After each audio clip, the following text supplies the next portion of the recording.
So seemingly out of the woodwork, we have every friggin' organization you could possibly imagine doing things in light of the recent protests. And we all know the story. We don't have to go over it once again. There is a website, and there was a strike of sorts yesterday. ShutDownAcademia. ShutDownSTEM. Okay, I might agree with the academia, but the STEM part, I'm not sure. Let's go through their news release from yesterday. In the wake of the most recent activity, it is clear that white and other non-black people have to step up and do the work to eradicate anti-black racism. I guess racism against Spanish people or Chinese people, it doesn't matter, right? Why don't we eradicate all racism? Wouldn't that be good? I think so. As members of the global academic and STEM communities, we have an enormous ethical obligation.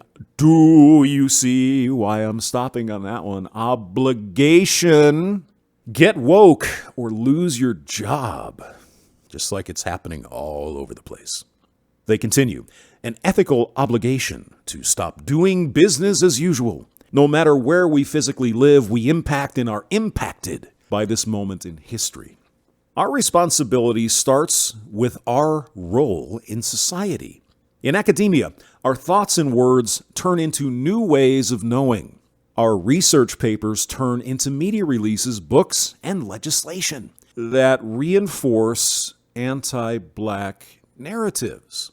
Well, one might think to themselves, why are you putting out research papers that are racist? Just curious why you would be doing that. In STEM, we create technologies that affect every part of our society and are routinely weaponized against black people. Okay. The work I do is in STEM, and nothing I do could be weaponized against black people. Perhaps they're referring to the IBM facial recognition technology that IBM canceled because it's racism or something. Black academic and black STEM professionals are hurting because they exist in and are attacked by institutional and systemic racism. How did they become professionals with all of this systemic racism? How would that be even possible in our obviously rotten to the core racist country? How would they have the opportunity to do that if they are not white? Just, curious. Black people have been tirelessly working for change. Rarely do they say what change, however. Do they? They're working for a change that they don't want to talk about, and it starts with S, and it spells socialism. They continue. Alongside their indigenous and people of color allies. Did you know there's a new acronym? BIPOC. Black, Indigenous, People of Color. Keep that in mind. You might need to use it.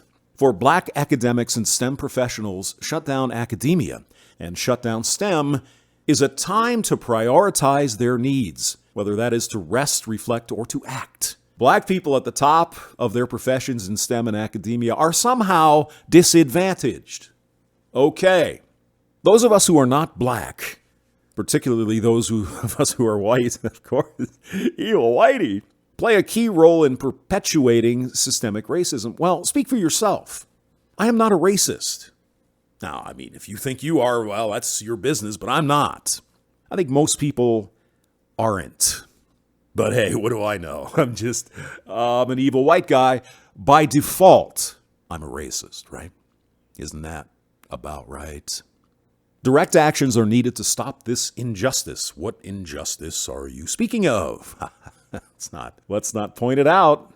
Unless you engage directly with eliminating racism, you are perpetuating it. See, unless you're down there marching, you're perpetuating it. You are a racist, you see. This moment calls for profound and meaningful change. Again, they keep talking about change, but they don't tell us what they want. Of course, obviously, the change on everybody's mind is we need to get the situation under control with law enforcement. Everybody freaking agrees that that's the problem. That's what you see. Everybody agrees with it. It's a Mott and Bailey, isn't it? They don't tell you what they're really talking about because we know what they're talking about. It's called socialism. They don't like capitalism. When you hear the patriarchy, or you hear systemic white racism, or you hear anything that says systemic, they're talking about capitalism.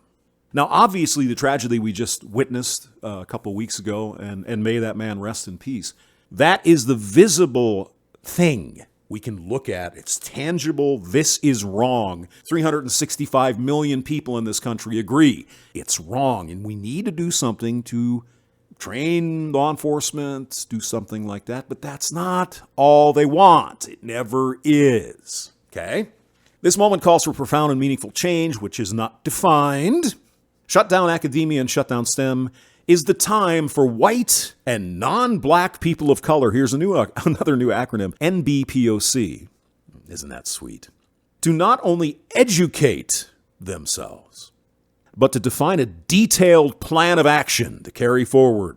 Wednesday, June 10th will mark the day that we transition into a lifelong commitment of actions to eradicate anti-black racism in academia and STEM. We join with members of Particles for Justice in calling for a strike for Black lives. To be clear, ShutDownSTEM is aimed at the broad research community who is not directly participating in ending the global pandemic. If your daily activities are directly helping us end this global crisis, we send our sincerest gratitude. The rest of us, we need to get to work. And if you want to, you can share your detailed plans on Twitter with some hashtags.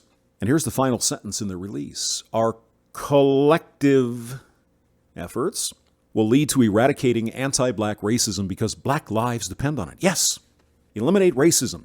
Maybe if we vote in some more Democrats, maybe if we did that, if we get Uncle Joe Biden in there, he's going to, just like that, fix it. As they've been saying for the last 60 years, vote for us, we'll fix the problem. Vote for us, we'll fix the problem. And nothing has changed in their mind. So I thought this was interesting. And when they say, by the way, it's your obligation, that is not a choice. Do you understand? This is not a voluntary call for action. This is you do, and if you don't, you might get canceled. This is scary stuff, people. James Maxwell, thank you for listening.